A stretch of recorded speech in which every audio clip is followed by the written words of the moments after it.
Poets, कवि अक्सर लड़की लड़कों के प्यार को डिस्क्राइब करने में बिजी रहते हैं। ऑलमोस्ट हर ड्रामा, चाहे वो ट्रेजेडी हो या कॉमेडी, रोमांस हो या क्लासिक, इंडिया का हो या यूरोप का, सबका मेन टॉपिक यही होता है।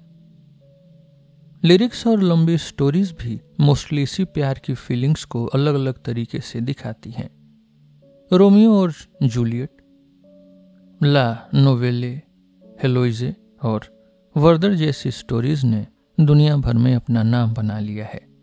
लेकिन कुछ लोग जैसे रोचे फोकॉल्ड सोचते हैं कि ये डीप प्यार वैसे ही है जैसे भूत, सब बात करते हैं पर किसी ने देखा नहीं। लिस्टनबर्ग भी कहते हैं कि असली प्यार की फीलिंग नेचुरल नहीं है, पर यह गलत है, क्योंकि जो चीज़ इंसान की नेचर के अगेंस्ट हो, सिर्फ इमेजिनेशन हो, वो कभी इतने सालों तक हर जमाने में इतने शौक से नहीं लिखी जा सकती। सच्चाई के बिना कोई भी अर्थ सुंदर नहीं हो सकता। लेकिन यह भी सच है कि अक्सर प्यार बस एक स्ट्रॉन्ग अट्रैक्शन जैसा लगता है। लेकिन कभी कभी कुछ सिचुएशंस में ये लगभग इतना स्ट्रांग हो जाता है कि इंसान सब कुछ भूल जाता है, सब रुकावटें तोड़ देता है और अपनी खुशी के लिए कुछ भी कर सकता है, इवन अपनी जिंदगी तक दांव पर लगा देता है। कभी प्यार में लोग अपनी जान भी दे देते हैं।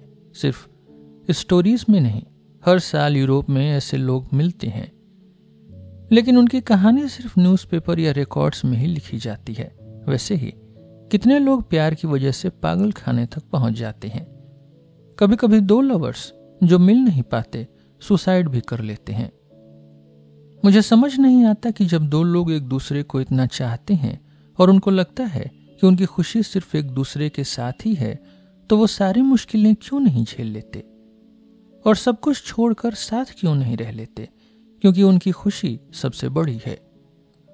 वैसे प्यार की छोटी छोटी फीलिंग्स हर कोई रोज अपने आसपास देख सकता है और जब तक कोई बूढ़ा नहीं होता अक्सर खुद भी महसूस करता है। इसलिए अब जब इतना सब कुछ सामने आ गया है तो कोई भी इस बात पर डाउट नहीं कर सकता कि ये चीज कितनी रियल और इम्पॉर्टेंट है। इसलिए ये सोचना भी अजीब लगता है कि जब कवि हर वक्त इसी टॉपिक पे लिखते हैं तो फिलोसफर्स ने अब तक इस चीज को ऑलमोस्ट इग्नोर ही क्यों किया है। बस प्लेटो ने थोड़ा बहुत अपने सिंपोजियम और फेडरस में इस पर बात की है, लेकिन उन्होंने भी ज्यादातर कहानियों, मजाक या सिर्फ ग्रीक जवानों के प्यार पर फोकस किया है। रूसो ने भी थोड़ा बहुत बोला है, लेकिन वो गलत या अधूरा है। कांट ने भी जो समझाया है वो काफी हल्का और समझ के बिना लगता है। प्लेटनर की बात भी बोरिंग और सरफेस लेवल पर ही है, और स्पिनोजा का डिफिनेशन तो इतना सीधा है कि हंसने का मन करता है। उन्होंने कहा, प्यार एक ऐसी चुभन है, एक ऐसी टिकलिंग है जो किसी बाहर की वजह से होती है। इसलिए मेरे पास कोई पुराना लिखने वाला नहीं है जिसको मैं या तो यूज कर सकूं या गलत बता सकूं। ये टॉपिक खुद ही मुझे समझ में आया है और खुद ही मेरी सोच का हिस्सा बन गया है। मुझे ये भी नहीं लगता कि जो लोग खुद इस प्यार के जादू में हैं वो मेरी बात से एग्री करेंगे, क्योंकि वो अपनी फीलिंग्स को हमेशा सबसे ऊपर और शानदार दिखाना चाहते हैं। उन्हें मेरी सोच बहुत फिजिकल या मटेरियलिस्टिक लगेगी, चाहे अंदर से कितनी भी डीप हो। लेकिन उनको सोचना चाहिए कि जो इंसान आज उनको पोयम्स लिखने पे मजबूर कर रहा है, वो अगर 18 साल पहले पैदा होता तो शायद उसको देखा भी नहीं होता। हर प्यार, चाहे कितना भी पवित्र या हाई लेवल का लगे, उसकी जड़, उसकी रूट सिर्फ सेक्सुअल अट्रैक्शन ही है। यह बस उसका एक स्पेशल इंडिविजुअल वर्जन है। अगर इस नजरिए से देखें तो यह सेक्सुअल फीलिंग हर जगह, चाहे स्टेज पे हो या नॉवेल में या रियल जिंदगी में, सब जगह एक बहुत बड़ा रोल निभाती है। जिंदगी की लव के बाद यही सबसे स्ट्रॉन्ग फीलिंग है जो हर जवान इंसान की आधी ताकत और सोच अपनी तरफ खींच लेती है और अक्सर इंसान की हर मेहनत का असली मकसद बन जाती है। ये फीलिंग लाइफ के सबसे बड़े काम पर भी असर डालती है।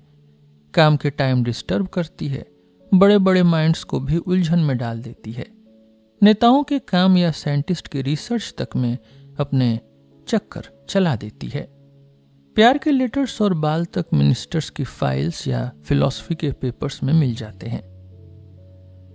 ये फीलिंग हर दिन नई नई उलझन भरी चीजें करती है, रिश्तों को तोड़ती है, दोस्ती या वचन तोड़वा देती है, कभी जिंदगी या हेल्थ का तो कभी पैसा, स्टेटस या खुशी का बलिदान मांगती है।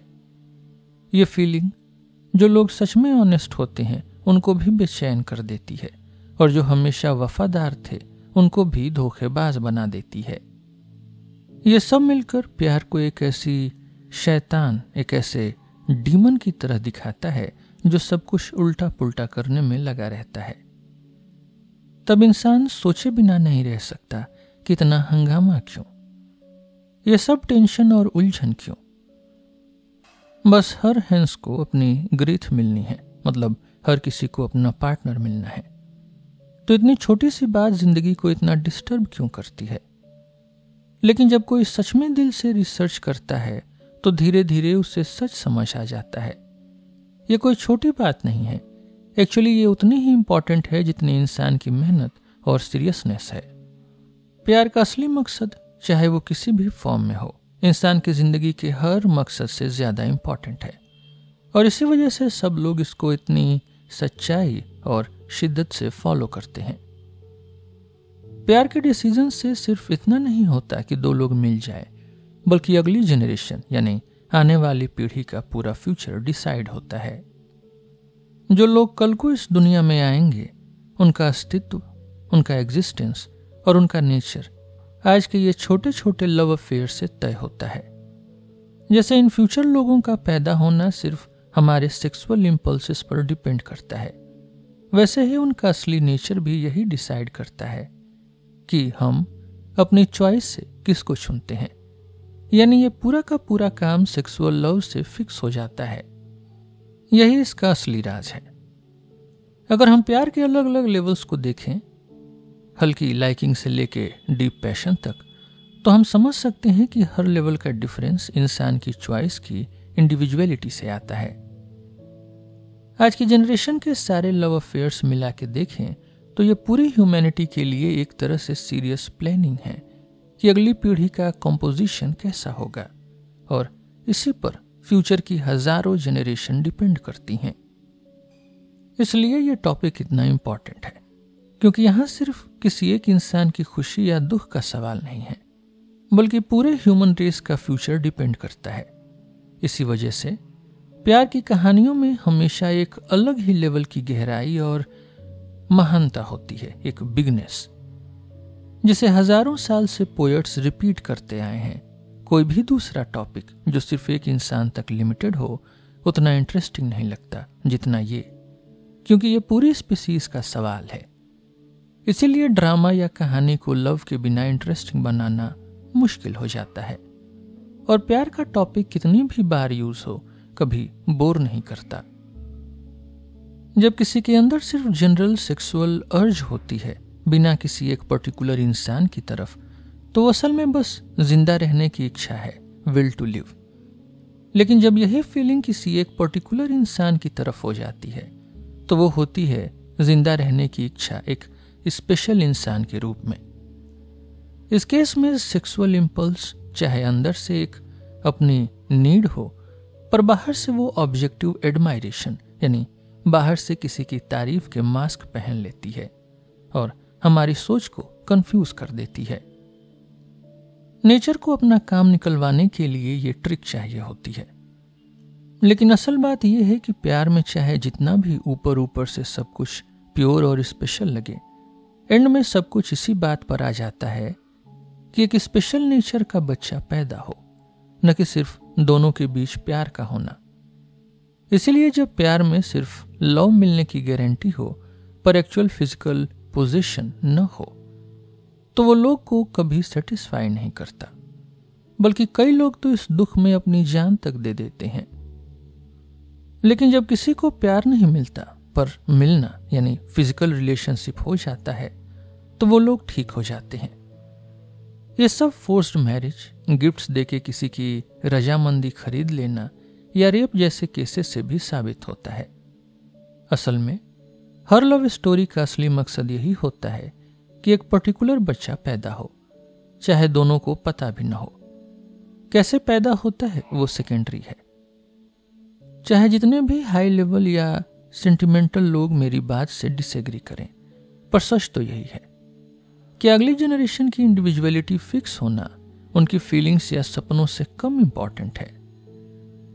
जमीन पर जितने भी गोल्स हैं उनमें यह सबसे बड़ा है।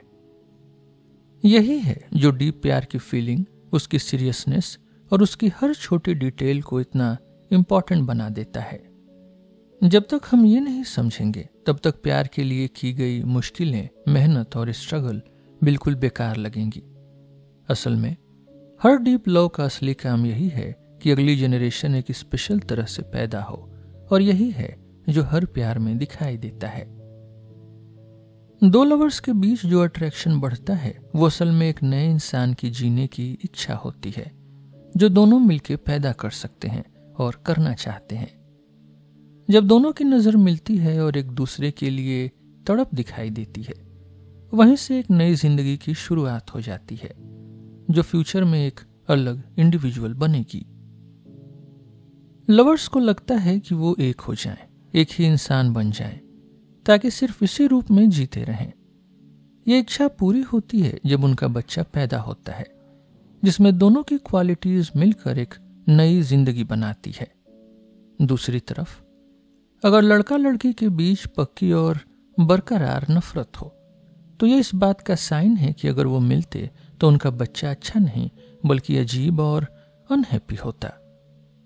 सबसे आखिरी बात यह है कि जो पावर दो अलग अलग जेंडर के इंसानों को एक दूसरे की तरफ खींचती है वो जीने की इच्छा ही है, वो विल टू लिव ही है, जो पूरी स्पीसीज में होती है। वो यहाँ एक नई जिंदगी की तरफ पहले ही आकर्षित हो जाती है, जो ये दोनों मिलकर बना सकते हैं। नया इंसान अपने फादर से विल यानी नेचर कैरेक्टर, माँ से इंटेलेक्ट यानी दिमाग और बॉडी दोनों से लेता है। पर मोस्टली बच्चे की शक्ल फादर पर, साइज मदर पर जाता है, जैसे एनिमल्स में भी होता है, क्योंकि बच्चे का साइज माँ के यूटेरस के साइज के हिसाब से होता है। जैसे हर इंसान की अपनी अलग पर्सनैलिटी समझ नहीं आती, वैसे ही दो लवर्स का स्पेशल अट्रैक्शन भी एकदम यूनिक होता है। असल में दोनों चीजें एक ही हैं, एक जिंदा रियलिटी है, एक पहले से छुपी हुई थी। जब पेरेंट्स एक दूसरे को पसंद करना शुरू करते हैं, तभी से एक नई जिंदगी की शुरुआत हो जाती है। जब उनकी नजर मिलती है और वो एक दूसरे की तरफ अट्रैक्ट होते हैं, तभी एक नई लाइफ का बीज लग जाता है, जो अक्सर क्रश हो जाता है, मतलब पूरा नहीं हो पाता। नया बच्चा एक तरह से एक नई आइडिया है, एक नई प्लेटोनिक आइडिया, और हर आइडिया दुनिया में आने की कोशिश करता है। वैसे ही एक नई जिंदगी भी दुनिया में आने के लिए तड़पती है। यही तड़प दो फ्यूचर पेरेंट्स के बीच पैशन बनकर आती है। इस पैशन के कई लेवल्स होते हैं, पर असल में हर जगह इसका नेचर सेम ही होता है। लेकिन यह पैशन उतना ही पावरफुल होता है जितनी स्ट्रांगली दो लोग एक दूसरे से मिलते हैं, यानी जितना एक लवर की इंडिविजुअलिटी यानी पर्सनल नीड उस इंसान से मैच होती है। लव की अट्रैक्शन सबसे पहले हेल्थ, स्ट्रेंथ और ब्यूटी की तरफ होती है, इसलिए मोस्टली यूथ पसंद की जाती है, यानी जवानी, क्योंकि पहली चॉइस यही होती है कि ह्यूमन स्पीसीज की स्पेशल क्वालिटी फ्यूचर में दिखे। आगे आने वाले हिस्से में हम देखेंगे कि इसके अलावा और क्या चीजें इंपॉर्टेंट हो जाती हैं, और जब लवर को लगता है कि उसकी ये नीड्स पूरी हो रही हैं, तो पैशन और भी बढ़ जाता है। सबसे स्ट्रांग लव तब होता है जब दो लोगों की इंडिविजुअलिटी आपस में एकदम परफेक्ट फिट होती है, जिससे फादर का कैरेक्टर और मदर का इंटेलेक्ट मिलकर एक नई बिल्कुल यूनिक जिंदगी बनाते हैं। इसीलिए यह पैशन इतना डीप हो जाता है कि वो इंसान की समझ से भी बाहर हो जाता है और उसके पर्सनल मोटिव से भी। यही असली और सच्चे पैशन की रूह है, आत्मा है। जितनी दो लोगों की आदतें, सोच और क्वालिटीज एक दूसरे से मैच करती हैं, उनका प्यार उतना ही स्ट्रांग होता है। दुनिया में दो बिल्कुल सेम लोग नहीं होते, इसलिए हर आदमी के लिए एक खास औरत होती है, मतलब जो उनके साथ सबसे अच्छा बच्चा पैदा कर सके। ऐसा डीप और सच्चा प्यार तभी होता है जब ये दोनों मिलते हैं, जो बहुत रेयर होता है।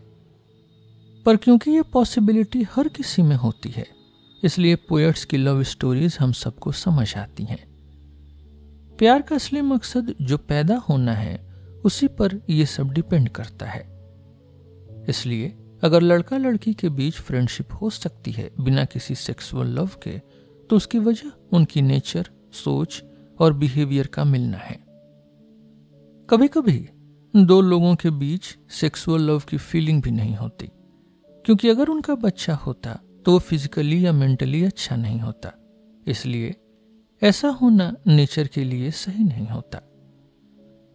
दूसरी तरफ जब दो लोगों की सोच या नेचर नहीं मिलती, फिर भी उनमें प्यार हो सकता है, लेकिन वो प्यार अक्सर उनको सब कुछ भुला देता है।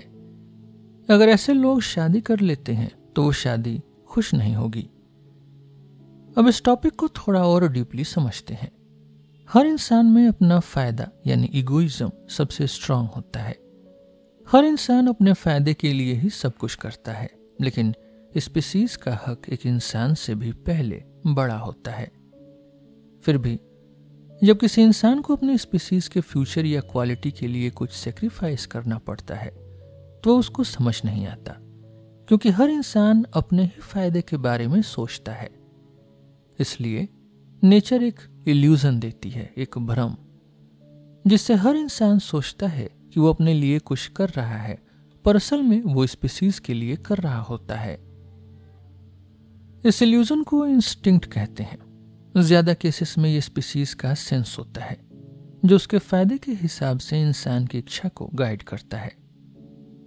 क्योंकि इंसान की इच्छा अब इंडिविजुअल बन चुकी है, नेचर को उसे कंफ्यूज करना पड़ता है ताकि वो सोचे कि वो अपने लिए कुछ कर रहा है, जबकि असल में वो सिर्फ एक जनरल गोल के लिए कर रहा है।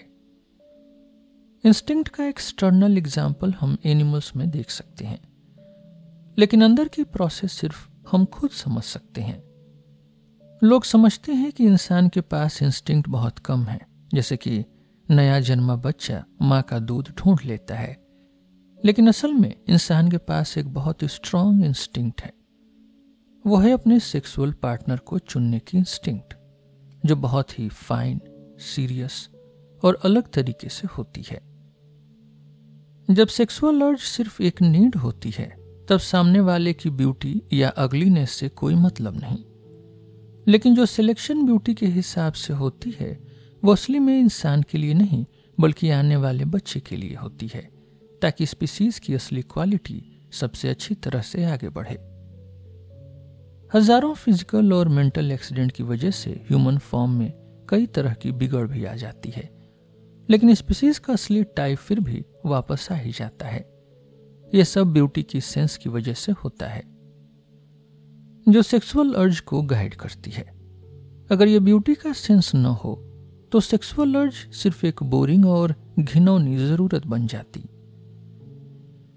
इसलिए सबसे पहले हर कोई सबसे खूबसूरत इंसान को ही पसंद करता है, मतलब जिसमें स्पीसीज की असली पहचान सबसे अच्छी दिखाई देती हो। दूसरी बात, हर इंसान दूसरे में वही क्वालिटीज खोजता है जो उसके पास नहीं है, या जो उसके बिल्कुल अपोजिट हो। जैसे छोटे कद के आदमी को लंबी लड़कियां पसंद आती हैं, गोरा आदमी काले को। वैसे ही और भी जब कोई आदमी किसी ऐसी औरत को देखता है जिसका ब्यूटी उसके हिसाब से फिट बैठता है, तो उसको एक ऐसा एक्साइटमेंट फील होता है जिसमें उसे लगता है कि उस लड़की से मिलना ही सबसे बड़ी खुशी है। यह असल में स्पीसीज का सेंस है, जो चाहता है कि अपनी पहचान आगे बढ़ाए। खूबसूरती के लिए इतना स्ट्रांग अट्रैक्शन इसलिए होता है ताकि स्पीसीज का टाइप मेंटेन रहे। हम आगे चल के देखेंगे कि सिलेक्शन में क्या क्या चीजें इंपॉर्टेंट होती हैं। यहाँ जो इंसान को गाइड करता है वो असल में इंस्टिंक्ट है, प्रवृत्ति है, जो स्पीसीज की भलाई के लिए होती है, जबकि इंसान खुद सोचता है कि वो सिर्फ अपनी खुशी के लिए कर रहा है। असल में ये एक लेसन है कि इंस्टिंक्ट का असली नेचर क्या है। ये अक्सर इंसान को कुछ ऐसे करने के लिए फोर्स करती है जो पूरी स्पीसीज के लिए अच्छा हो। जैसे कोई कीड़ा अपने एग्स रखने के लिए एक खास पुल, फल या किसी और जगह तक मुश्किल उठाता है, वैसे ही इंसान भी अपने सेक्सुअल सेटिस्फेक्शन के लिए एक खास टाइप की औरत को चूज करता है, चाहे इस चक्कर में उसे अपनी खुशी, पैसा, इज्जत और कभी कभी जिंदगी तक दांव पर लगानी पड़े या गलत काम तक हो जाए। यह सब नेचर की मर्जी से होता है ताकि स्पीसीज का फ्यूचर स्ट्रांग रहे, चाहे इंडिविजुअल को नुकसान हो। इंस्टिंक्ट हमेशा ऐसा एक्ट है जो लगता है कि किसी गोल के लिए है, पर असली में उस गोल का आइडिया नहीं होता। नेचर ये इंस्टिंक्ट तब देती है जब कोई इंसान या जानवर असली गोल समझ नहीं सकता या समझ कर भी उसके लिए रेडी नहीं होता। इसलिए ज्यादातर ये एनिमल्स में दिखता है, पर यहाँ इस सेक्सुअल सिलेक्शन में ये इंसानों में भी मिलता है, क्योंकि इंसान असली एंड समझ सकता है पर उतनी शिद्दत से फॉलो नहीं करता। इसलिए यहाँ सच एक इल्यूजन के फॉर्म में आता है जो इंसान की इच्छा को कंट्रोल करता है। ये एक ऐसी सुख भरी इल्यूजन है जिससे आदमी को लगता है कि वो किसी खास औरत की बाहों में सबसे ज्यादा खुशी पाएगा या उससे मिलके ही लाइफ कंप्लीट हो जाएगी। इसलिए आदमी सोचता है कि वो अपनी खुशी के लिए स्ट्रगल और सेक्रीफाइस कर रहा है, पर असल में वो स्पीसीज या एक स्पेशल बच्चे को पैदा करने के लिए ये सब कर रहा है जो सिर्फ इन्हीं पेरेंट से हो सकता है। यहाँ इंस्टिंक्ट इतनी परफेक्टली काम करती है कि आदमी अक्सर उस असली एंड यानी प्रोक्रिएशन को पसंद भी नहीं करता, बल्कि रोकना चाहता है, जैसे गलत प्यार के केसेस में होता है। इसी वजह से जब कोई अपनी अल्टीमेट विश पूरी कर लेता है तो उसे एक अजीब सी डिसअपॉइंटमेंट होती है। उसको लगता है जैसे उसे धोखा मिल गया हो। वो विश बाकी सब विशेष से वैसे ही अलग थी जैसे स्पीसीज इंडिविजुअल से अलग है। इनफाइनाइट और फाइनाइट का फर्क। सेटिस्फेक्शन सिर्फ स्पीसीज के लिए होता है। आदमी खुद को कुछ खास फायदा नहीं महसूस करता क्योंकि उसने स्पीसीज की मर्जी से अपनी खुशी सोच के ऐसा काम किया था जो असल में उसका खुद का गोल था ही नहीं। इसीलिए हर लवर जब उसकी विश पूरी हो जाती है तो उसे लगता है कि उसके साथ चीटिंग हो गई है, क्योंकि इल्यूजन चली जाती है।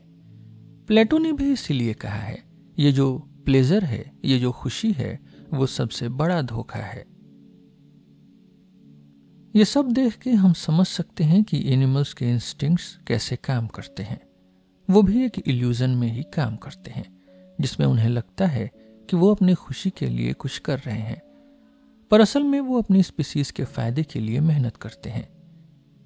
जैसे चिड़िया अपना घोंसला बनाती है, कीड़ा अपने अंडे के लिए परफेक्ट जगह ढूंढता है या खाना लाता है जो सिर्फ उसके लिए नहीं, फ्यूचर बच्चों के लिए होता है।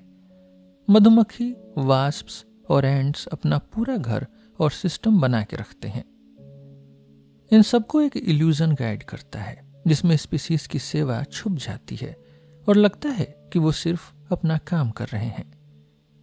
बाहर से या ऑब्जेक्टिव लेवल पर हम देखते हैं कि जिन क्रिएचर्स में इंस्टिंक्ट सबसे ज्यादा होती है उनमें गैंग्लियन सिस्टम यानी नर्वस सिस्टम का वो हिस्सा जो फीलिंग्स और बॉडी के अंदर की एक्टिविटीज कंट्रोल करता है, ब्रेन से ज्यादा एक्टिव होता है। इसका मतलब वो लोग एक्शंस किसी रियल चीज को समझ के नहीं बल्कि अंदर की फीलिंग्स और इल्यूजन की वजह से करते हैं जो उनके नर्वस सिस्टम से ब्रेन तक आती है। हर इंस्टिंक्ट का फिजियोलॉजिकल प्रोसेस ऐसा ही होता है। एग्जाम्पल के लिए ह्यूमन स्पीसीज में भी एक इंस्टिंक्ट होती है, जैसे प्रेग्नेंट वुमेन को कुछ अलग टाइप का खाना खाने का मन करना। ये इसलिए होता है क्योंकि बच्चे के डेवलपमेंट के लिए कभी कभी अलग टाइप के खून की जरूरत होती है और जिस फूड से ये ब्लड बनता है उसी की क्रेविंग प्रेग्नेंट वुमेन को होती है। मतलब यहां भी इल्यूजन होता है। इसीलिए वुमेन में एक इंस्टिंक्ट एक्स्ट्रा होती है और उनका गैंग्लियन सिस्टम भी ज्यादा डेवलप होता है। इंसानों में इंस्टिंक्ट एनिमल से कम होती है और इनसे भी आसानी से डिस्ट्रैक्ट हो सकती हैं क्योंकि इंसान का ब्रेन बहुत ज्यादा पावरफुल है। ब्यूटी का इंस्टिंक्ट जो सेक्सुअल अट्रैक्शन को गाइड करता है वो भी कंफ्यूज हो सकता है। जैसे जब किसी आदमी को गलत सेक्सुअल अट्रैक्शन हो जाता है, जैसे एक कीड़ा अपने एग्स गलत जगह डाल देता है, वैसे ही अब हम ये पूरा पक्का मान सकते हैं कि हर सेक्सुअल लव के पीछे भी एक इंस्टिंक्ट ही होती है, जो असल में स्पीसीज को आगे बढ़ाने के लिए होती है।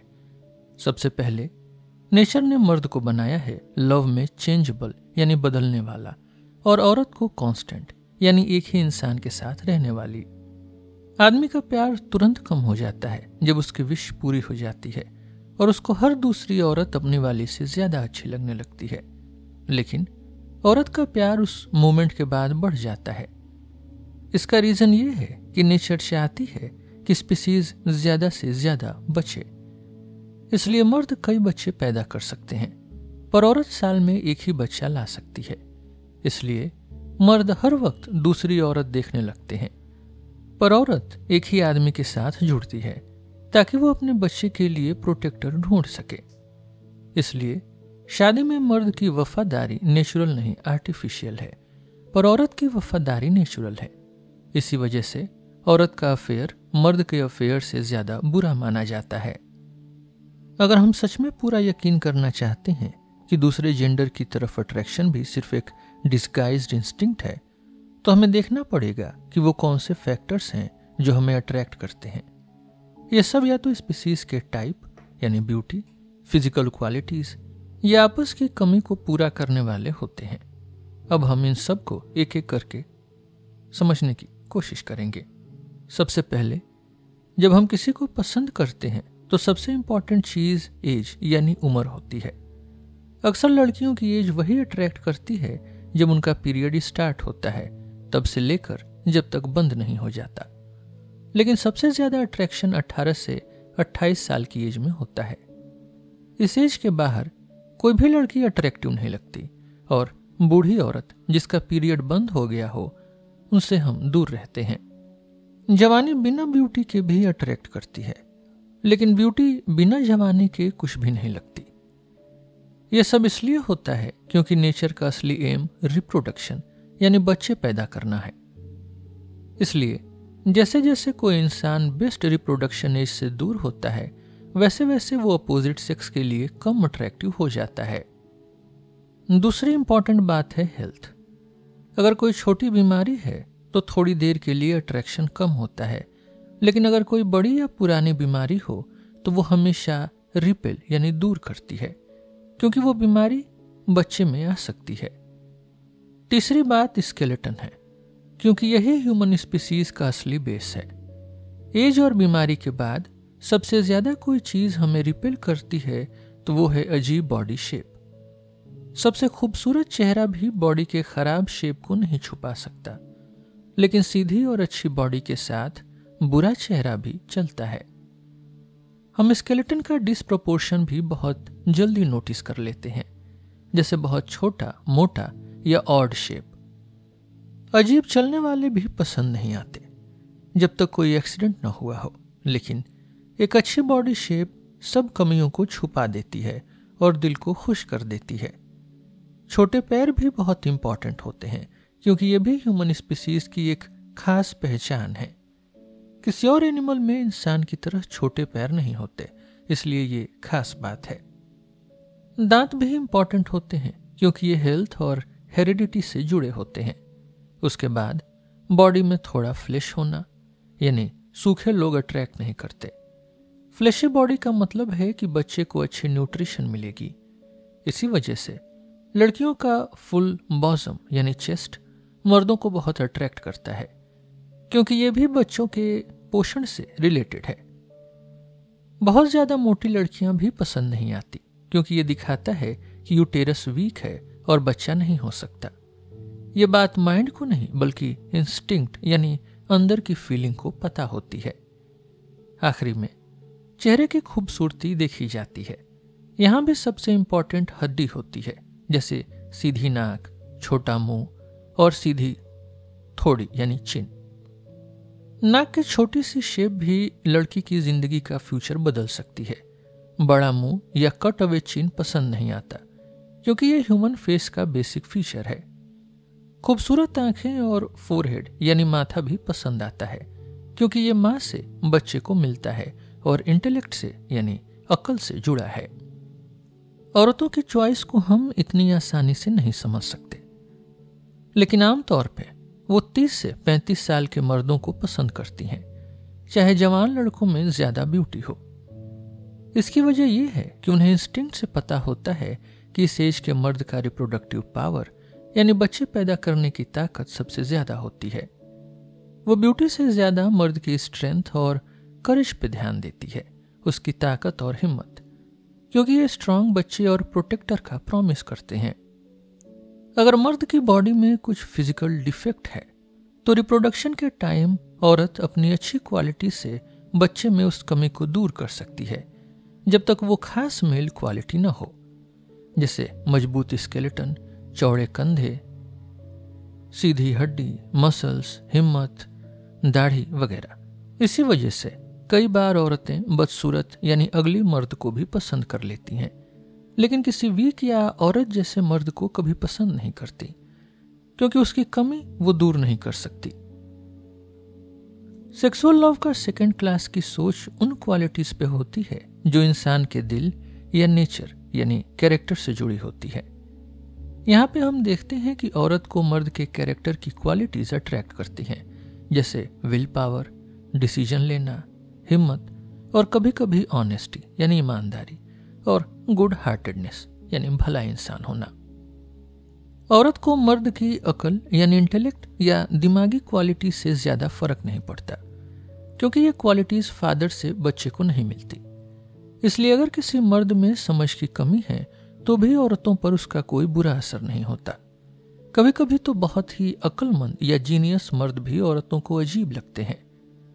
इसलिए हम अक्सर देखते हैं कि कोई अजीब, बुरा और बुद्धू मर्द भी किसी कल्चर्ड और समझदार आदमी से आगे निकल जाता है जब बात लड़की इंप्रेस करने की हो। प्यार की शादी में भी ऐसा होता है कि मर्द और औरत दोनों का दिमाग, सोच या नेचर एकदम अलग होता है। जैसे मर्द रफ, पावरफुल और सीधा साधा हो, औरत सॉफ्ट, समझदार और आर्टिस्टिक हो, या फिर मर्द जीनियस हो और औरत सिंपल सी हो। इसका रीजन ये है कि यहाँ इंटेलेक्ट नहीं बल्कि इंस्टिंक्ट यानी अंदर की फीलिंग का रोल ज्यादा होता है। शादी का असली मकसद दिमागी सुकून नहीं बल्कि बच्चों का पैदा होना है। शादी दिल से होती है, दिमाग से नहीं। जब औरत ये कहती है कि उसे किसी मर्द के दिमाग से प्यार हो गया, तो या तो वो सिर्फ दिखावा है या फिर उनमें कुछ अजीब सा बदलाव है। मर्द का लव इंस्टिंक्ट किसी औरत के कैरेक्टर से डिसाइड नहीं होता। इसलिए बहुत ही इंटेलिजेंट मर्दों को भी कभी कभी ऐसी वाइफ मिलती है जो बिल्कुल उनकी अपोजिट हो। मर्द के केस में लड़के की अकल भी मैटर करती है, क्योंकि ये मां से बच्चे में आती है, लेकिन यह भी ब्यूटी के सामने कम हो जाती है, क्योंकि ब्यूटी डायरेक्टली अट्रैक्ट करती है। इसी वजह से मॉम्स अपनी बेटियों को आर्ट, लैंग्वेज या कल्चर सिखाती हैं ताकि वो मर्दों को इंप्रेस कर सकें। जैसे वो हिप्स या बॉजम को भी अलग तरीके से हाईलाइट करती हैं। यहाँ हम सिर्फ उस इंस्टेंट इंस्टिंक्टिव अट्रैक्शन की बात कर रहे हैं जिससे असली प्यार शुरू होता है। अगर कोई समझदार औरत किसी मर्द की अकल को पसंद करती है या मर्द अपनी दुल्हन का कैरेक्टर चेक करता है, तो वो नॉर्मल शादी में होता है, न कि जुनूनी प्यार में। जुनूनी प्यार सिर्फ इंस्टिंक्ट से होता है, दिमाग से नहीं। अभी तक मैं सिर्फ उन चीजों की बात कर रहा था जो हर किसी पे लगती हैं, एब्सोल्यूट कंसिडरेशंस। अब मैं ऐसे पॉइंट्स पे आ रहा हूं जो इंडिविजुअल होते हैं, यानी रिलेटिव कंसिडरेशंस। मतलब हर किसी का अपना अलग कॉम्बिनेशन होता है। यहां पर इंसान वही पसंद करता है जो उसके पास नहीं है। इसलिए जब प्यार सिर्फ एब्सोल्यूट रीजन से होता है तो वो हल्की फीलिंग होती है, लेकिन जब रिलेटिव रीजंस होते हैं तभी असली, डीप और एक्सक्लूसिव लव होता है। इसलिए सबसे बड़ा जुनूनी प्यार कभी परफेक्ट ब्यूटी से नहीं होता, बल्कि तब होता है जब दो लोग एक दूसरे की कमी को पूरा कर देते हैं, जैसे एसिड और एल्कली मिलके न्यूट्रल हो जाते हैं। साइंस यानी फिजियोलॉजी के हिसाब से मर्द और औरत होने की क्वालिटी में बहुत लेवल्स होते हैं, कभी मर्द की मर्दानगी इतनी कम हो जाती है कि वो एकदम औरत जैसे लगने लगता है, और कभी औरत का औरतपन यानी वुमेनहुड इतना बढ़ जाता है कि वो मर्दों जैसी क्वालिटीज दिखाने लगती हैं। दोनों साइड से ऐसे लोग भी मिलते हैं जो दोनों जेंडर के बीच होते हैं, जिससे उन्हें न मर्द कहा जा सकता है न औरत, और वो आगे बच्चे पैदा नहीं कर सकते। इसलिए जब दो लोग एक दूसरे को कंप्लीट करते हैं तो जरूरी है कि जितनी मर्दानगी एक मर्द में है उतनी ही औरतपन उस औरत में हो, ताकि दोनों मिलकर एक दूसरे की कमी को पूरा कर सकें। इसलिए सबसे ज्यादा मर्दानगी वाला मर्द सबसे ज्यादा औरतपन वाली औरत ढूंढता है, और ऐसा ही हर किसी का कॉम्बिनेशन बनता है। यह सब फीलिंग एक इंस्टिंक्ट यानी अंदर की सेंस से ही पता चलती है, और इसी वजह से किसी का प्यार नॉर्मल से ज्यादा स्ट्रांग होता है। लवर्स चाहे जितना भी अपनी आत्मा की हार्मनी की बात करें, असल में उनका मैच होना एक परफेक्ट बच्चा पैदा करने के लिए होता है, और यही रियल मैटर है। आत्मा की हार्मनी तो अक्सर शादी के कुछ समय बाद खत्म हो जाती है, पर बॉडी का मैच होना ज्यादा इंपॉर्टेंट होता है। दूसरा पॉइंट यह है कि हर इंसान चाहता है कि उसकी जो फिजिकल कमी या वीकनेस है वो उसके पार्टनर की क्वालिटी से बैलेंस हो जाए, ताकि बच्चे में वो कमी ना आए। जैसे अगर कोई आदमी वीक है तो वो स्ट्रांग औरत ढूंढता है, और औरत भी वैसे ही स्ट्रांग मर्द चाहती हैं। लेकिन क्योंकि औरत का नेचुरली कमजोर होना नॉर्मल है, इसलिए ज्यादातर औरतें स्ट्रांग मर्द को पसंद करती हैं। बॉडी साइज भी इंपॉर्टेंट है। छोटे कद के आदमी को बड़ी औरत पसंद आती है, और लंबी औरत को छोटा आदमी। छोटे आदमी का बड़ी औरत के लिए जुनून तब और भी स्ट्रांग हो जाता है जब उसका बाप लंबा हो और माँ की वजह से वो छोटा हो, क्योंकि उसने अपने बाप से बॉडी की एनर्जी यानी पावर तो ले ली होती है, पर साइज माँ से। अगर बाप और दादा भी छोटे थे तो वो अट्रैक्शन कम होता है। बड़ी औरत को बड़े आदमी से अट्रैक्शन नहीं होता, क्योंकि नेचर नहीं चाहती कि रेस यानी जनरेशन बहुत बड़ी हो जाए, वरना बच्चे बहुत वीक हो जाएंगे। कॉम्प्लेक्शन यानी रंग भी इंपॉर्टेंट होता है। गोरा आदमी या लड़की काले या डस्की को पसंद करते हैं, पर डस्की लोग गोरों को ज्यादा पसंद नहीं करते। इसकी वजह यह है कि गोरा रंग और नीली आंखें असल में एक रेयर टाइप है, जैसे व्हाइट माइस या ग्रे हॉर्सेस, और यह नेचर का बेसिक टाइप नहीं है। दुनिया में सबसे पहले इंसान का रंग काला या भूरा था, जैसे हमारे पुरखे हिंदुस्तानी थे। इसलिए सेक्सुअल लव में नेचर वापस ब्राउन हेयर और ब्राउन आइज की तरफ जाना चाहती है। टेम्परामेंट यानी नेचर या मिजाज के मामले में भी यही रूल लगता है। हर कोई अपने अपोजिट टेम्परामेंट वाले को पसंद करता है, लेकिन यह सिर्फ तब होता है जब उसका अपना टेम्परामेंट बहुत स्ट्रांग हो। अगर किसी में कोई क्वालिटी परफेक्ट है तो वो उस क्वालिटी की कमी किसी और में इतनी बड़ी प्रॉब्लम नहीं समझता, क्योंकि उसे लगता है कि उसके बच्चे में वो कमी नहीं आएगी। जैसे अगर कोई इंसान बहुत गोरा है तो उसको पीली स्किन यानी येलो कॉम्प्लेक्शन वाली लड़की से कोई प्रॉब्लम नहीं होता, लेकिन पीली स्किन वाले को गोरा रंग बहुत अच्छा लगता है। कभी कभी अगर एक मर्द किसी बहुत ही बदसूरत अगली औरत से प्यार करता है तो उसकी वजह यह होती है कि उनकी सभी एबनॉर्मेलिटीज यानी सभी कमियां एक दूसरे के बिल्कुल अपोजिट होती हैं। इसलिए दोनों मिलकर एक परफेक्ट बैलेंस बना देते हैं, और ऐसा प्यार बहुत इंटेंस हो जाता है। जब हम किसी लड़की के बॉडी के हर पार्ट को इतनी सीरियसनेस से देखते और सोचते हैं, या लड़की भी लड़कों के लिए ऐसा ही करती है, जब हम किसी लड़की को पसंद करने लगते हैं तो उसके हर पार्ट को ध्यान से चेक करते हैं, अपने पार्टनर को ध्यान से देखते हैं, उसके किसी भी पार्ट को इग्नोर नहीं करते, और हर कमी या एक्स्ट्रा चीज का बहुत वैल्यू रखते हैं।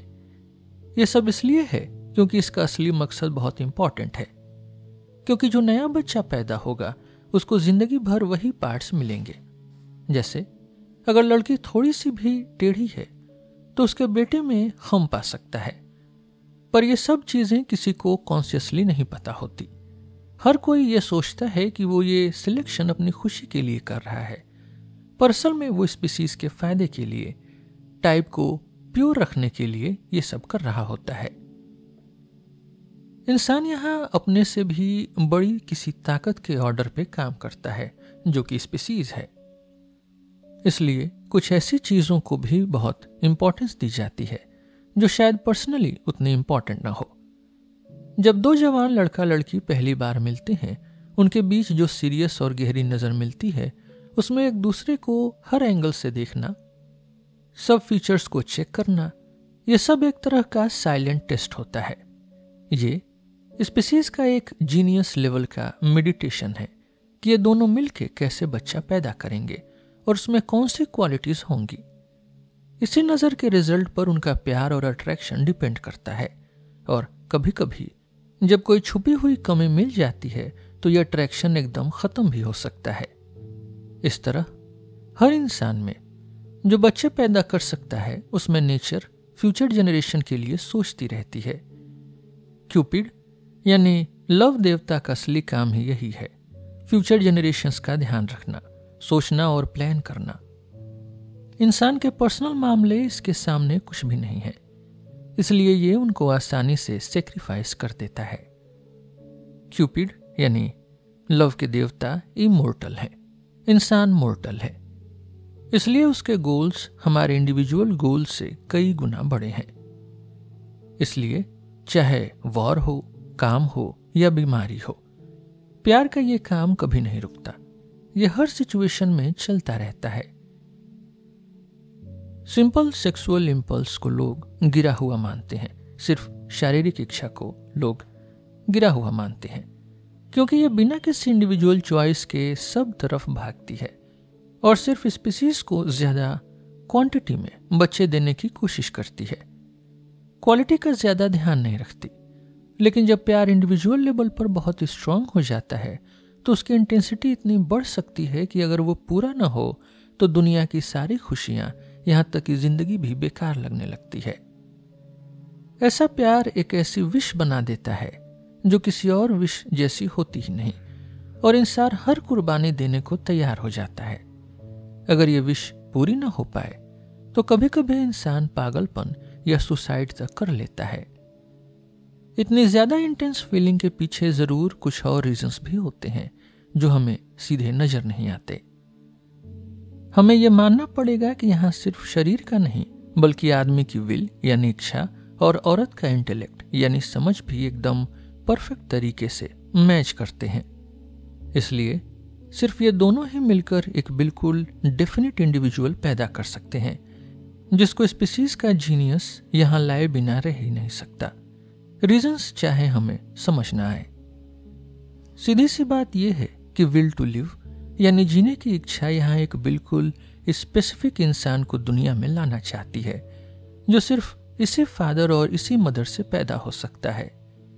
यह मेटाफिजिकल इच्छा पहले पेरेंट्स के दिल में उतरती है और उनमें इतनी तेज लॉन्गिंग पैदा करती है कि उन्हें लगता है कि यह सब उनकी खुद की चाहत है, जबकि असल में यह सब एक ऐसे गोल के लिए हो रहा है जो एक्चुअल दुनिया से बाहर है। यानी जो फ्यूचर बच्चा यहाँ से पैदा हो सकता है उसका दुनिया में आने का जो स्ट्रांग लॉन्गिंग है वही पेरेंट्स का प्यार में जलता हुआ जुनून बनकर दिखाई देता है। ये लॉन्गिंग एग्जिस्टेंस के असल सोर्स से आती है और इस दुनिया में वो पेरेंट्स के दीवाने प्यार के रूप में नजर आती है जो बाहर की दुनिया की किसी भी बात को इम्पोर्टेंस नहीं देती। इस वजह से ऐसा लवर दुनिया की सारी अच्छी चीजें छोड़कर सिर्फ उस एक औरत को पाने के लिए पागल हो जाता है जो असल में उसे किसी और औरत से ज्यादा कुछ दे ही नहीं सकती। फिर भी वही पोजीशन, उस औरत को पाना यहाँ सब कुछ बन जाता है। लेकिन यह भी सच है कि इतना बड़ा प्यार भी जब उसे मिल जाता है तो उसे भी बाकी सारे विशेष की तरह पूरे होते ही खत्म हो जाता है। और यह बात लवर को हमेशा शॉक देती है। यह प्यार तब भी खत्म हो जाता है जब पता चले कि औरत बच्चे पैदा नहीं कर सकती, क्योंकि फिर उसका असली मेटाफिजिकल गोल रुक जाता है। ऐसा ही हर रोज मिलियंस जर्म्स में होता है जो पैदा होने से पहले ही कुचल दिए जाते हैं, जबकि उनमें भी वही मेटाफिजिकल इच्छा होती है, पर विल टू लिव के लिए स्पेस, टाइम और मैटर की इन्फिनिटी खुली होती है, इसलिए वापस आने का मौका कभी खत्म नहीं होता। यही आइडिया शायद कभी थियोफ्रेटस पैराक्लेसस के दिमाग में भी आया होगा, चाहे थोड़े पल के लिए ही सही। वो एक अलग कॉन्टेक्स्ट में लिखते हैं कि कुछ लोग ऐसे होते हैं जिनको खुद गॉड मिला देता है, जैसे डेविड और बैथशेबा का रिश्ता। इंसानी समझ इस रिश्ते को गलत समझती थी, पर गॉड ने उन्हें इसलिए जोड़ा क्योंकि सोलोमन उन दोनों से ही पैदा हो सकता था। जो लव लॉन्गिंग, जो गहरा प्यास पोएट्स हर जमाने में लिखते आए हैं, जो एक स्पेसिफिक औरत को पाने में अनंत खुशी देख लेती है और उसे न पाने में बहुत गहरा दर्द, ये लॉन्गिंग एक छोटे इंसान की नॉर्मल ख्वाहिशों से नहीं बन सकती। ये स्पीसीज की आंखों से निकला हुआ दर्द और इच्छा होती है, क्योंकि उसे लगता है कि यहाँ एक ऐसा मौका हाथ आ सकता है जो दोबारा कभी नहीं मिलेगा। स्पीसीज ही अमर है, उसकी डिजायर्स, उसकी खुशियां और उसका दर्द ही इनफाइनाइट होता है। पर यह सब एक छोटे मोर्टल इंसान के दिल में बंद हो जाता है। जब किसी का दिल इतना स्ट्रांग फीलिंग से भर जाता है, कभी अनंत खुशी, कभी अनंत दुख, तब यह बिल्कुल नॉर्मल है कि वो अपने इमोशंस को शब्दों में बयां नहीं कर पाता। यही वजह है कि जितनी भी ऊंचे लेवल की लव पोएट्री है, उसमें प्यार को बढ़िया तरीके से समझाने के लिए बहुत ही बड़े बड़े मेटाफर्स दिए जाते हैं, जो जमीन से ऊपर एकदम अलग ही लेवल पर चले जाते हैं। इसी प्यार पर पेट्रार्क जैसा पोएट लिखते हैं और सेंट प्रियोक्स, वर्दर, जकोप वार्टिस जैसे कैरेक्टर्स बने, जो सिर्फ इसी फीलिंग से समझे जा सकते हैं। ऐसा गहरा प्यार किसी लड़की के कैरेक्टर या दिखने की क्वालिटीज पर नहीं टिकता, क्योंकि कभी कभी लवर उस लड़की को उतना जानता ही नहीं, जैसे पेट्रार्क के केस में था। असल में यह स्पीसीज का स्पिरिट है, एक नजर में ही समझ लेता है कि उस लड़की की क्या वैल्यू है, उसके लिए, अपने स्पेशल गोल्स के लिए। इसलिए बहुत ज्यादा प्यार अक्सर पहली नजर में ही हो जाता है। क्या कभी किसी ने ऐसा प्यार किया जो पहली नजर में न हुआ हो? ऐसा शेक्सपियर ने लिखा। रोमांस की फेमस लाइन भी यही कहना चाहती है कि किसी को प्यार करने के लिए टाइम लगाना, सोचना या चूज करना जरूरी नहीं, बस पहली नजर का एक कनेक्शन काफी है। इसलिए जब कोई अपनी प्यारी को खो देता है, चाहे किसी राइवल की वजह से हो या डेथ से, उस लवर के लिए यह दर्द सबसे बड़ा दुख बन जाता है, क्योंकि यह सिर्फ पर्सनल लेवल का नहीं बल्कि स्पीसीज के लेवल का होता है। यह दुख इंसान की रूह, उसकी आत्मा, उसकी स्पिरिट तक को हिला देता है। इसीलिए जेलसी यानी जलन इतनी स्ट्रांग होती है और अपने प्यार को खो देना सबसे बड़ी कुर्बानी लगती है। एक हीरो को हर दुख पे शर्म आती है, बस प्यार के दुख को छुपाने की जरूरत नहीं लगती, क्योंकि यह सिर्फ उसका नहीं बल्कि स्पीसीज का दुख है। जब प्यार सामने आता है तो इज्जत, फर्ज, वफादारी सब कुछ प्यार के आगे हार मान जाते हैं, चाहे इंसान मौत से भी क्यों न डरता हो। प्राइवेट लाइफ में भी यही होता है कि इंसान जो बाकी हर जगह बहुत ईमानदार है, प्यार में चीटिंग कर लेता है, क्योंकि जुनूनी प्यार, पैशनेट लव उस पर पूरी तरह हावी हो जाता है। लगता है जैसे ऐसे लोगों को अंदर से लगता है कि उनका हक प्यार में सबसे ऊपर है, जैसे कोई डिवाइन राइट मिल गया हो। चैमफोर्ड ने भी कहा है, अगर मर्द औरत के बीच बहुत स्ट्रांग प्यार हो जाए तो चाहे बीच में हस्बैंड, पेरेंट्स या सोसाइटी हो, फिर भी वो दोनों एक दूसरे के हैं, नेचर के रूल से, चाहे सोसाइटी कुछ भी कहे। जो लोग इस बात पर नाराज हो जाते हैं, उन्हें यह याद रखना चाहिए कि बाइबल में भी जब एक औरत एडल्टरी में पकड़ी गई तो यीशु ने भी उस पर नरम रवैया दिखाया। इसी नजरिए से डेकामेरन जैसे स्टोरीज भी एक तरह से स्पीसीज की मस्ती है, जहां वो सोसाइटी के रूल्स को कुछ नहीं समझती।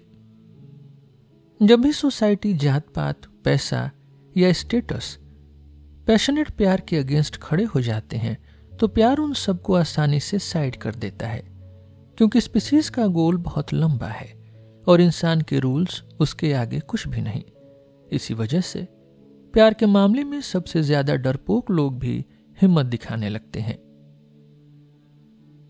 नाटकों और कहानियों में भी हम आसानी से देख सकते हैं कि जवान लवर्स जब अपने प्यार के लिए लड़ते हैं तो उनका प्यार यानी स्पीसीज का इंटरेस्ट अक्सर जीत जाता है। दूसरी तरफ जो बड़े लोग हैं वो सिर्फ अपने इंडिविजुअल फायदे या खुशी के बारे में सोच रहे होते हैं, लेकिन हमें लवर्स की कोशिश ज्यादा बड़ी, ज्यादा खास और सही लगती है, क्योंकि स्पीसीज का मकसद एक इंडिविजुअल से हमेशा बड़ा होता है। इसीलिए लगभग हर कॉमेडी का असली थीम यही होता है कि स्पीसीज का जीनियस अपना गोल पूरा करता है, चाहे उसमें पर्सनल हैप्पीनेस खतरे में पड़ जाए। यूजुअली कहानी का द एंड ऐसा होता है कि लवर्स जीत जाते हैं और ऑडियंस भी खुश हो जाती है, क्योंकि सबको लगता है कि लवर्स ने अपनी खुशी पा ली, जबकि असल में उन्होंने अपनी पर्सनल खुशी सैक्रिफाइस कर दी होती है स्पीसीज के चॉइस के लिए। कभी कभी कुछ कॉमेडीज ऐसी भी लिखी गई हैं जहां पर्सनल खुशी के लिए स्पीसीज के गोल्स को साइड कर दिया जाता है, लेकिन फिर ऑडियंस को अंदर से अच्छा नहीं लगता, क्योंकि उन्हें लगता है कि कुछ इम्पॉर्टेंट छूट गया है, जैसे ला रेने दे 16 एंस और ले मैरिज डे रीजन, ऐसे ही एग्जाम्पल्स हैं। लेकिन जब लव ट्रेजेडीज होती हैं जैसे रोमियो और जूलियट या द ब्राइड ऑफ मसीना, तो जब स्पीसीज का एम पूरा नहीं हो पाता तो लवर्स भी खत्म हो जाते हैं। किसी आदमी का प्यार कभी कभी फनी लगता है, कभी कभी दर्द भरा भी, क्योंकि जब उस पर स्पीसीज का स्पिरिट आ जाता है तो वो अपना कंट्रोल खो देता है और उसका बिहेवियर एकदम बदल जाता है। लव के हायर लेवल पे जब इंसान की सोच में पोएट्री और हाई फीलिंग आ जाती है तो वो असल में इसलिए होता है क्योंकि उसमें स्पीसीज का स्पिरिट भर जाता है।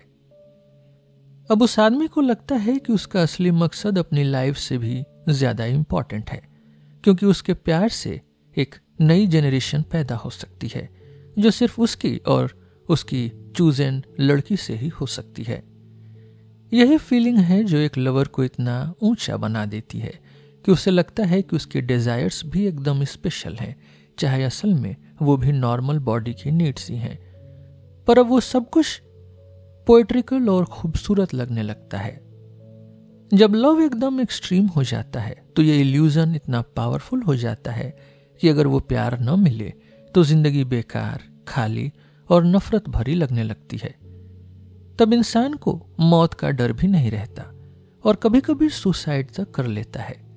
तब उस आदमी की पर्सनल इच्छा पर स्पीसीज की इच्छा पूरी तरह हावी हो जाती है और उसे लगता है कि अगर वो यहाँ सक्सेसफुल नहीं हो सका तो बाकी कुछ भी मायने नहीं रखता।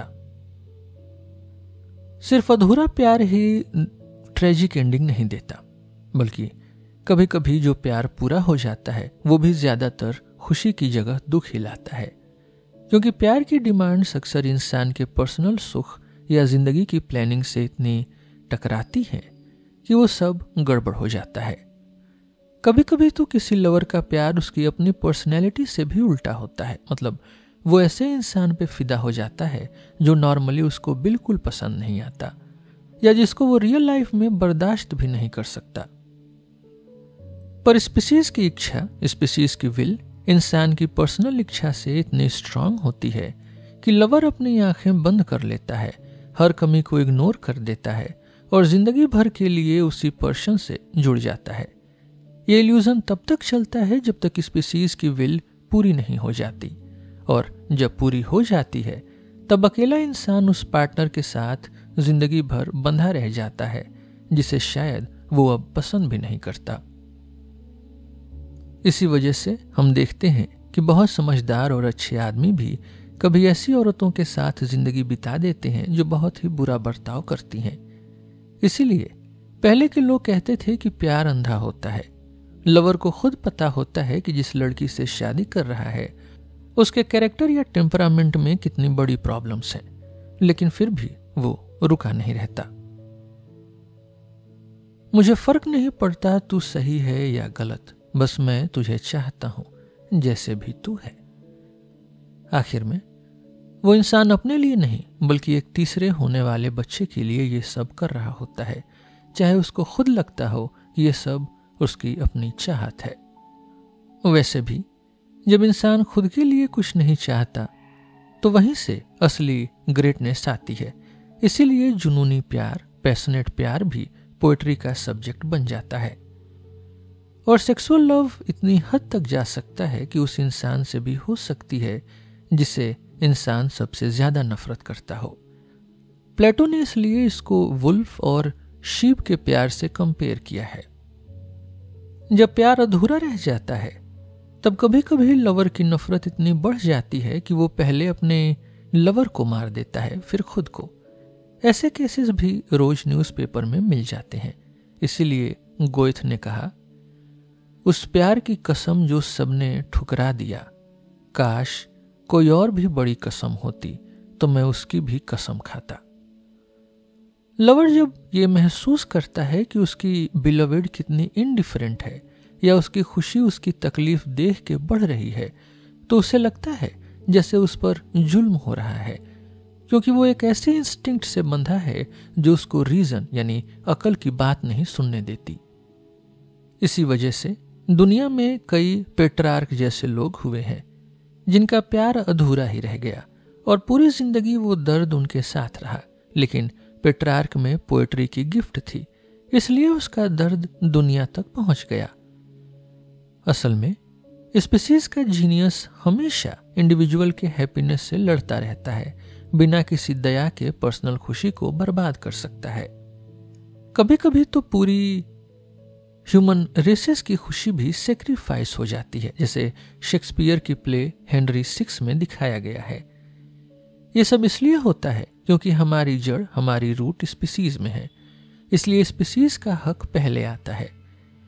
इसी रीजन से पहले के लोग प्यार के देवता को एक डेंजरस, नखरेबाज पर सब पे हावी भगवान मानते थे। बच्चे जैसा दिखते हैं पर काम उनके सबसे डेंजरस है। उनके पंख उसी बदलने वाली नेचर को दिखाते हैं और ये नेचर तभी दिखती है जब इल्यूजन टूट जाता है, यानी प्यार पूरा हो जाता है। यह प्यार का जुनून एक इल्यूजन पर टिका होता है जो इंसान को यह फील कराता है कि जो चीज स्पीसीज के लिए इंपॉर्टेंट है वही उसके लिए पर्सनल खुशी की चीज है। जब स्पीसीज का मकसद पूरा हो जाता है तो यह भ्रम अपने आप टूट जाता है। स्पीसीज का जो स्पिरिट इंसान पर हावी था वो उसे छोड़ देता है और इंसान फिर अपनी नॉर्मल जिंदगी, अपनी लिमिटेड सोच में वापस गिर जाता है। फिर उसे हैरानी होती है कि इतना ज्यादा, इतना बड़ा, इतना हीरो जैसा एफर्ट करने के बाद भी उसको मिलता क्या है? बस वही जो नॉर्मल सेक्सुअल रिलेशन से मिलता। उससे कोई ज्यादा खुशी नहीं मिलती। तब उसे समझ आता है कि वो स्पीसीज की मर्जी का गुलाम था। इसीलिए अक्सर ऐसा होता है कि थीसियस जैसा आदमी खुश हो जाता है और एरिडेन को छोड़ देता है, और अगर पेट्रार्क का प्यार पूरा हो गया होता तो उसकी पोएट्री भी खत्म हो जाती, जैसे पंछी अंडे देने के बाद गाना बंद कर देते हैं। मैं ये भी कह देता हूं कि मेरी ये जो लव की फिलॉसफी है ये उन लोगों को बिल्कुल पसंद नहीं आएगी जो प्यार के चक्कर में फंसे हुए हैं, लेकिन अगर इंसान सच में रीजन से काम ले तो ये बात प्यार को कंट्रोल करने में सबसे ज्यादा मदद कर सकती है। पर रियलिटी यही है कि एक पुरानी कॉमेडी का डायलॉग ही सही प्रूफ है। जो चीज अपने आप में ही न किसी रूल से चलती है न किसी लिमिट से, उसे आप कोई रूल लगा के चलवा ही नहीं सकते। लव मैरिज हमेशा स्पीसीज के फायदे के लिए होती है, इंडिविजुअल्स के फायदे के लिए नहीं। पहले समझते हैं कि वो अपनी खुशी के लिए शादी कर रहे हैं, पर असल में वो एक ऐसे बच्चे को दुनिया में लाने के लिए शादी करते हैं जो सिर्फ उन दोनों से ही पैदा हो सकता है। स्पीसीज इस मकसद से उन दोनों को एक करती है और बाद में उन्हें बस कोशिश करनी पड़ती है कि वो किसी तरह साथ निभा लें। पर अक्सर होता है कि जो लोग इस स्ट्रॉन्ग इंस्टिंक्ट यानी अंदर के खिंचाव से एक दूसरे के पास आए होते हैं वो बाद में नेचर से बिल्कुल अलग निकलते हैं, और जब इल्यूजन टूट जाता है तो असली सच सामने आ जाता है। इसीलिए लव मैरिजेस ज्यादातर अनहैप्पी होती हैं, क्योंकि इनमें नेक्स्ट जनरेशन का फायदा होता है पर प्रेजेंट जनरेशन का नुकसान। इसी बात पर एक स्पेनिश कहावत है कि जो प्यार के चक्कर में शादी करता है वो दर्द के साथ जीता है। उल्टा सीन कन्वीनियंस मैरिज का है जो पेरेंट्स चूज करते हैं। प्यार इसमें कम होता है पर रीजंस रियल होते हैं, इसलिए वो बीच में कभी गायब नहीं होते। ऐसी शादी प्रेजेंट जनरेशन को ज्यादा फायदा देती है पर नेक्स्ट जनरेशन को नहीं। पर फिर भी कभी पक्का नहीं होता कि ऐसी शादी सक्सेसफुल हो ही जाए। जो आदमी शादी में पैसे को प्यार से ज्यादा वैल्यू देता है वो अपनी इंडिविजुअलिटी को स्पीसीज से ज्यादा इंपॉर्टेंट समझता है, और यह नेचर के रूल के बिल्कुल उल्टा है। इसलिए लोग ऐसे आदमी को पसंद नहीं करते। और जो लड़की पेरेंट्स की बात न मानकर एक रिच और अच्छे आदमी को रिजेक्ट कर देती है और अपने इंस्टिंक्ट को फॉलो करके किसी और से शादी करती है, वो अपनी पर्सनल खुशी सेक्रीफाइस करती है स्पीसीज के लिए। और इस सेक्रीफाइस में एक तरह का रिस्पेक्ट फील होता है, क्योंकि उसने सबसे इंपॉर्टेंट चीज को प्रिफर किया, नेचर के अंदाज में सोचा, न कि पेरेंट्स के इगोइस्टिक यानी सिर्फ अपने फायदे वाली सोच में। इन सब बातों से लगता है कि शादी में हमेशा या तो इंडिविजुअल हारा हुआ होता है या स्पीसीज, और आमतौर पर यही होता है। क्योंकि प्यार और कन्वीनियंस एक साथ आ जाएं तो ये बहुत ही रेयर लक होती है। लोगों के फिजिकल, मोरल और मेंटल प्रॉब्लम्स का एक रीजन ये भी हो सकता है कि लोग शादी इंक्लिनेशन से नहीं, अपने नेचुरल पसंद से नहीं, बल्कि बाहर की कंडीशंस और मजबूरियों के बेसिस पर करते हैं। कभी कभी कन्वीनियंस के साथ थोड़ा बहुत इंक्लिनेशन ऐड कर दिया जाए तो स्पीसीज के जीनियस के साथ एक कॉम्प्रोमाइज जैसा बन जाता है। अच्छी शादियां रेयर होती हैं क्योंकि शादी का असली मकसद प्रेजेंट नहीं फ्यूचर जनरेशन होता है। फिर भी सेंसिटिव और प्यार वाले लोगों के लिए एक तसल्ली ये है कि कभी कभी पैशनेट लव के साथ एक दूसरे टाइप की फीलिंग भी आ जाती है, असली दोस्ती वाली, जो नेचर के मिलने से बनती है। और ये फीलिंग अक्सर तभी उभरती है जब सेक्सुअल लव अपनी जगह कहीं शांत हो जाता है। ऐसी दोस्ती यूजुअली तब बनती है जब दो लोगों की फिजिकल, मोरल और इंटेलेक्चुअल क्वालिटीज जिनके मिलने से पहले प्यार पैदा हुआ था, उन्हीं क्वालिटीज की वजह से उन दोनों का टेम्परामेंट, उनका स्वभाव और सोच अलग अलग होते हुए भी एक दूसरे को पूरा करते हैं। यहीं से उनके बीच में असली हार्मनी यानी समझदारी और समझौता होता है। ये जो प्यार की पूरी फिलॉसफी है, जो मेटाफिजिक्स है, वो मेरी ओवरऑल सोच से जुड़ा हुआ है। इसका सार कुछ इस तरह से समझा जा सकता है। सबसे पहले हमने देखा कि जब इंसान अपने सेक्सुअल इंपल्सेस को पूरा करने के लिए किसी को चूज करता है तो उसमें कई तरह के लेवल्स होती हैं, छोटी लाइकिंग से लेके डीप पैशनेट लव तक। और ये सब इसलिए होता है क्योंकि इंसान को नेक्स्ट जनरेशन की खास पर्सनैलिटी में बहुत सीरियस इंटरेस्ट होता है। अब ये इंटरेस्ट दो बातों को प्रूव करता है। पहला, इंसान का असली नेचर कभी खत्म नहीं होता, वो अगले जनरेशन में भी जीती रहती है। क्योंकि इतना स्ट्रांग इंटरेस्ट जो सोच समझ के नहीं बल्कि हमारी नेचर के अंदर से उठता है, वो तब तक पॉसिबल नहीं होता जब तक इंसान की असलियत सिर्फ एक दिन खत्म होने वाली चीज होती या फ्यूचर जनरेशन हमसे पूरी तरह अलग होती।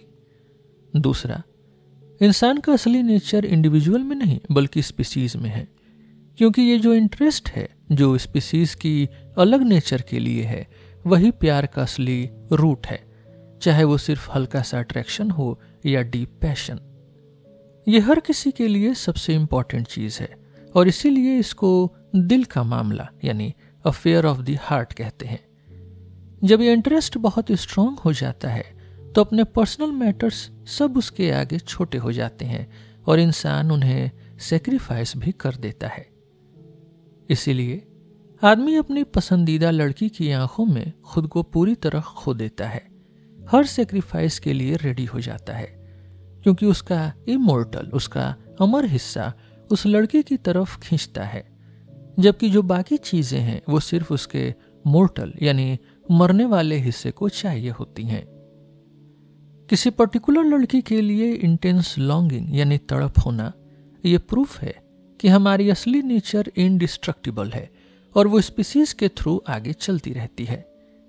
अक्सर लोग सोचते हैं कि आगे सिर्फ हमारे जैसे कुछ लोग ही आ जाएंगे, पर असली में बात यह है कि जो नेचर अंदर छुपी है वही हमारा असली मेन पॉइंट है और वही सब में एक जैसी है, चाहे वो एक साथ जिंदा हो या बारी बारी आए। यही विल टू लिव है, यानी जीने की इच्छा, जो हर इंसान के अंदर है और यही मौत से अनअफेक्टेड यानी असरदार रहती है। इसके लिए अब से अच्छा कोई भी स्टेट नहीं मिल सकता। इसलिए जिंदगी में हमेशा स्ट्रगल और तकलीफ चलते रहते हैं। सिर्फ विल टू लिव को तोड़ देने से ही इंसान अपनी इंडिविजुअलिटी से अलग हो सकता है और उस एग्जिस्टेंस को छोड़ सकता है। बुद्धिज्म इसी को निर्वाण कहते हैं, जो हमेशा इंसान की समझ के बाहर ही रहेगा। अगर अब हम जिंदगी को इसी नजरिए से देखें तो हमें सब लोग अपनी चिंता, दिक्कत और नीड को पूरा करने में बिजी दिखते हैं, बस अपनी परेशानी से बचने की कोशिश करते हैं। लेकिन इसी भाग दौड़ के बीच दो लवर्स, दो प्रेमियों की आंखें चोरी छुप के मिलती हैं। क्यों? क्योंकि ये लवर्स सबको तकलीफ देने वाली इस दुनिया को और आगे बढ़ाने वाले हैं, जिससे ये दुख और मेहनत कभी खत्म ही नहीं हो पाएगी, जैसे पहले भी कई लोग ये काम करते आए हैं। आज के लिए बस इतना ही। हम फिर मिलेंगे आपसे एक नए एपिसोड में एक नए टॉपिक के साथ। मेरा नाम है रोहित और आप सुन रहे थे सिलेबस विथ रोहित। धन्यवाद।